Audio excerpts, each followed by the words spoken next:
um protozoário. Os pseudópodes, eles circulam o protozoário gerando um e aí é um exemplo de protozoário flagelado.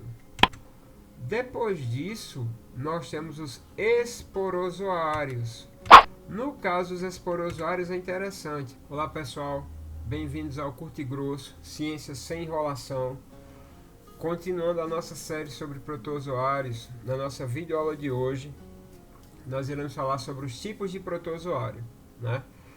Se esse assunto te interessar, se você quiser ter acesso ao material, lembra, é só você ir lá no link da descrição, quer dizer, lá na descrição do vídeo tem o link para você poder fazer o download de todo esse material, caso você seja um professor, esteja precisando de material para dar aula, ou se você é um aluno e quer somente ter um material legal para estudar em casa, ok? Lembrando que para você, se você quiser usar esse material para dar aula, você tem que, ou o computador está muito perto, ou tem que ter um passador de slide, né? E o PowerPoint tem que ser mais ou menos 2019 em diante, ok?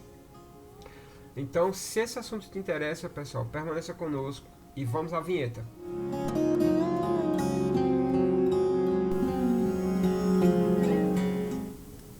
Então, pessoal, como eu estava falando, sou o professor Augusto Mota. Na videoaula de hoje vamos falar sobre os tipos de protozoários.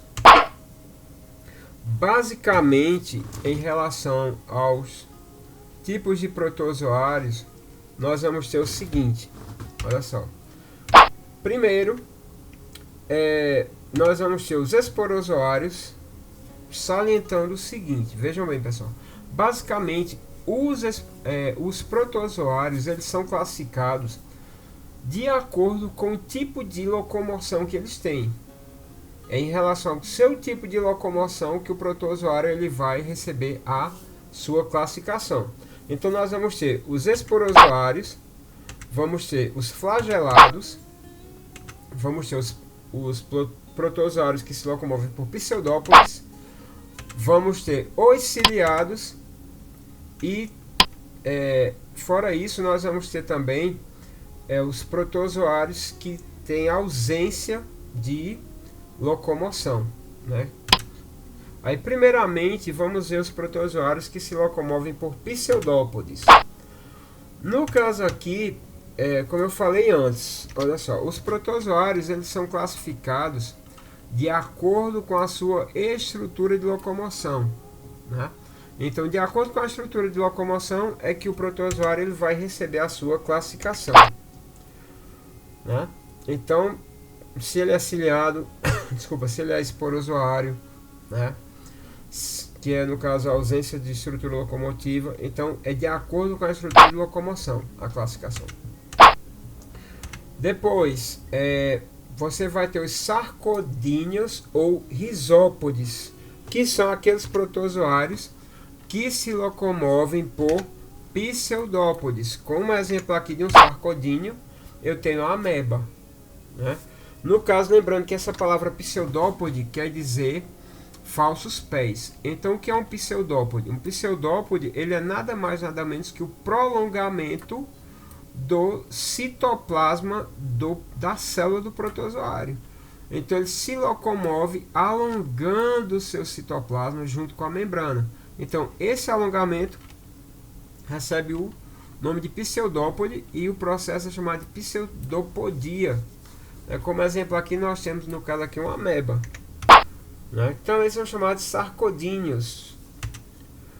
Além disso, como eu falei, o termo pseudópodes ele vai significar, no caso aqui, falsos pés, né? E é nada mais nada menos que uma estrutura de locomoção. Como eu falei, ó, o protozoário ele ocorre um prolongamento do citoplasma, né? E da membrana, gerando esse prolongamento que é chamado de pseudópode. E além disso, como eu falei, os pseudópodes eles também realizam o processo de fagocitose, que é a forma como esses protozoários se alimentam. Olha só, no caso aqui eu tenho uma ameba, né? Aqui eu tenho um protozoário. Os pseudópodes, eles circulam o protozoário, gerando um fagossomo, que é posteriormente recoberto por enzimas, e esse protozoário ele é digerido. Então, os pseudópodes eles servem não somente para locomoção, mas também para alimentação através do processo de fagocitose, né, que é o processo pelo qual a célula se alimenta. Depois dos pseudópodes, vamos falar sobre os ciliados. Como o próprio nome já está dizendo, são aqueles protozoários que se locomovem por cílios, né? Eles conseguem nadar. Como exemplo, nós temos aqui o paramécio, né? E aqui você vai ter os cílios ao redor da membrana, que o batimento desses cílios fazem com que o paramécio ele consiga nadar, né? Que é uma característica básica aqui, a locomoção por cílios. Ele, diferente dos amebócitos, não, no caso a ameba, que se alimenta por pseudópodes, o paramécio ele já vai apresentar uma estrutura destinada à alimentação, que é o citóstoma, que é essa estrutura aqui, olha só. Ele tem uma abertura específica para o alimento ser englobado. O que é que acontece? Digamos que uma partícula aqui seja capturada aqui.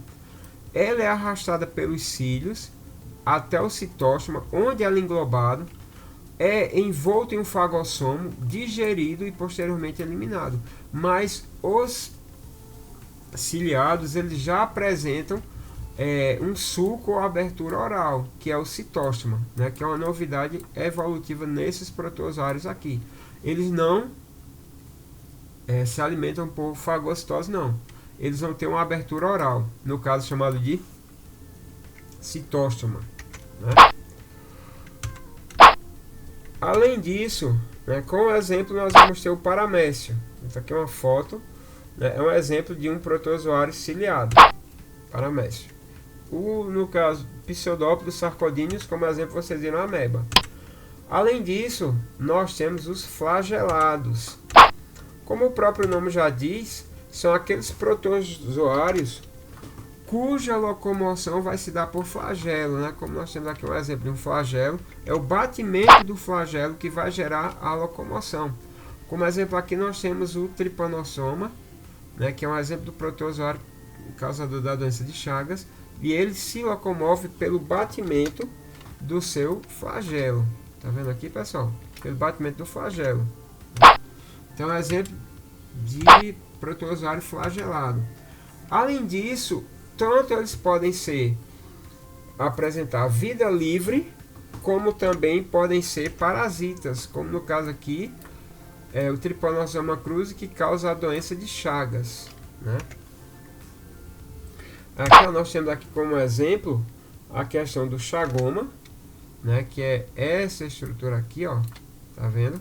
A questão do chagoma, que é esse inchaço que é decorrente da picada do barbeiro, que nós iremos ver isso nas aulas sobre as doenças, né, causadas dos protozoários. Então, tanto eles podem ser parasitas como podem ser de vida livre. Além disso, como exemplo, como eu já falei, nós temos o Trypanosoma cruzi, né, ó, Trypanosoma cruzi, que é o protozoário causador da doença de Chagas, né? Temos Carlos Chagas como seu descobridor, né? É um tipo de protozoário flagelado. Então aqui você vai ter todo o flagelo que é utilizado na locomoção, né? Núcleo, a membrana também. E aí é um exemplo de protozoário flagelado. Depois disso, nós temos os esporozoários. No caso dos esporozoários é interessante. Eles são caracterizados pelo inverso, é ausência de estrutura locomotora. Eles vão se locomover por deslizamento, né? Os esporozoários eles nem vão apresentar cílios, nem tem flagelos, nem vão apresentar pseudópodes. A estrutura locomotiva é ausente e eles se locomovem justamente pela questão do deslizamento, né? Então, ó, todos são parasitas, como exemplo, o protozoário que causa malária, né? Você lembra que a malária ela é transmitida por mosquito, vai atacar o fígado, vai ter períodos de febre, né?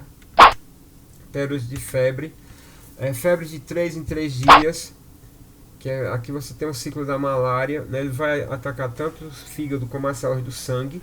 O protozoário é transmitido pela picada do mosquito. E vai ter febres muito fortes em períodos cíclicos, que são decorrentes justamente quando as hemácias elas morrem, gerando a questão da febre, né?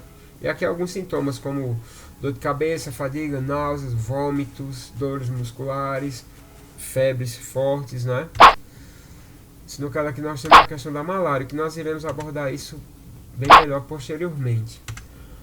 Como exemplo, nós temos o plasmodium, né? Lembrando que o plasmodium ele não vai apresentar cílios nem flagelos, então estrutura locomotora ausente. Ok, pessoal? Então, era isso que eu tinha para falar para vocês. Na próxima aula, nós iremos abordar a questão do nicho ecológico. Se você gostou, se ficou até aqui, obrigado por sua paciência, por sua audiência. Por favor, deixa aí seu like. Se inscreve no canal, que isso ajuda o nosso trabalho pra caramba, né? Se você gostou do material, vai lá na descrição do vídeo, tem o link, baixa o material para você estudar em casa ou para você poder dar aula, certo? É totalmente permitido, ok? Porque aí você está me ajudando, fazendo propaganda aqui do material do meu canal na sua escola, então você está me ajudando. Então, mais uma vez, muito obrigado, nos veremos na nossa próxima videoaula, forte abraço, fiquem com Deus e fui!